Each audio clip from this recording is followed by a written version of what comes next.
کہ حدیث میں نبی کریم سرورت عالم صلی اللہ علیہ وسلم نے ارشاد فرمایا کہ 2 بھوکے بھیڑیے اگر کسی بکریوں کے گلے میں چھوڑ دیے جائیں، بکریوں کا گلہ ہے اور 2 بھوکے بھیڑیوں کو اس میں آزاد چھوڑ دیا جائے، تو وہ جتنا فساد مچائیں گے اس بکریوں کے گلے میں، یعنی جتنی تباہی مچائیں گے، اس سے زیادہ انسان کے دین پر تباہی لانے والی 2 چیزیں ہیں، ایک مال کی محبت اور ایک جاہ کی محبت، یعنی دوسروں پر اپنا تسلط جمانے اور دوسروں کے اندر مشہور ہونے اور دوسروں کو اپنا قائل کرنے اور مداح بنانے کی فکر۔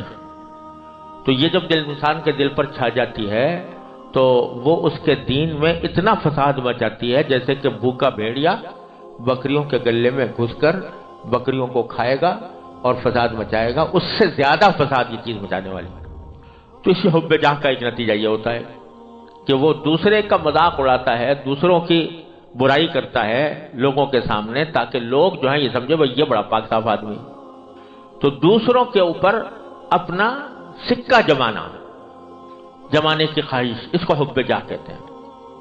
اور ہمارے حضرت والا حضرت عارفی قدس اللہ تعالیٰ سے رہو فرمایا کرتے تھے کہ یہ ایسی بے بنیاد چیز ہے حب جاہ کہ اس کا سارا تعلق، سارا بھروسہ دوسرے پر ہوتا ہے۔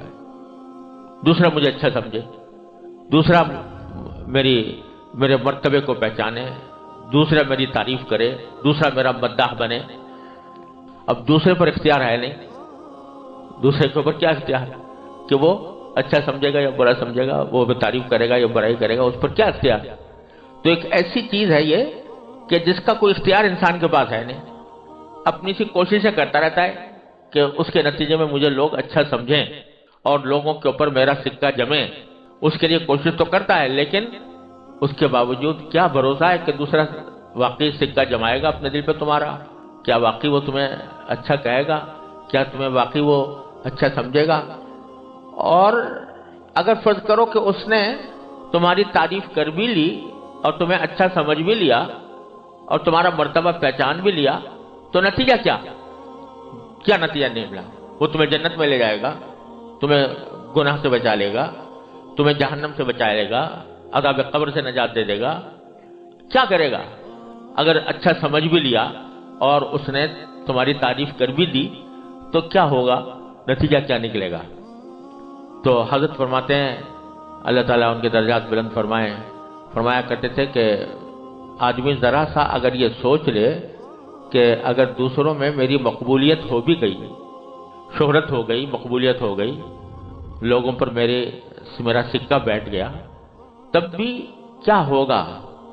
آخر میں جا کر کیا نتیجہ نکلے گا؟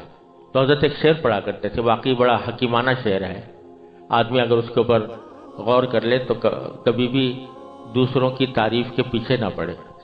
حضرت یہ شعر پڑھا کرتے تھے کہ سرد ہو جاتی ہے حب جاہ دنیا جس کے بعد، سرد ہو جاتی ہے حب جاہ دنیا جس کے بعد، ایک ذرا سی بات ہے اے دل کہ پھر کیا اس کے بعد، ایک ذرا سی بات ہے اے دل کہ پھر کیا اس کے بعد۔ یعنی اگر یہ سوچ لے آدمی کہ اگر سارے مخلوق جو ہے فرض کرو میری تعریف کر رہی ہے اور مجھے اچھا سمجھ رہی ہے، بڑا سمجھ رہی ہے، اس کے اوپر میرے قابلیت کا سکہ جمع ہوا ہے، میری سخاوت کا سکہ جمع ہوا ہے، تو ہوگا کیا اس کا نتیجہ؟ پھر کیا اس کے بعد؟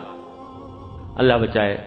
تو آدمی یہ سوچے کہ کیا یہ لوگ جو تعریف کر رہے ہیں یہ مجھے عذاب قبر سے بچا لیں گے، جہنم سے بچا لیں گے؟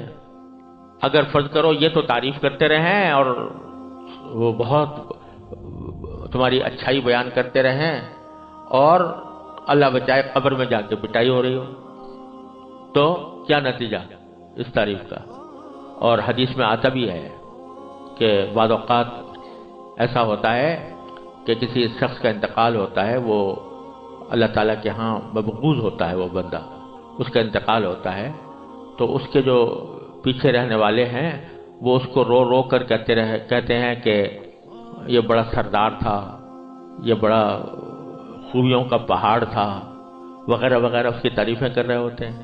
اور قبر میں اس کو عذاب ہوتا ہے اپنے اعمال کی وجہ سے، اور جب عذاب ہو رہا ہوتا ہے تو جو لوگ کہہ رہے ہیں کہ یہ بڑا سردار تھا، تو فرشتے اس کا ایک اور لگاتے ہیں اور لگا کر کہتے ہیں کہ تو ہی تھا وہ سردار، اور وہ کہہ رہے ہوتے ہیں کہ یہ خوبیوں کا پہاڑ تھا، تو فرشتے اور لگاتے ہیں اور کہتے ہیں تو تھا وہ خوبیوں کا پہاڑ جس کو یہ لوگ کہہ رہے ہیں۔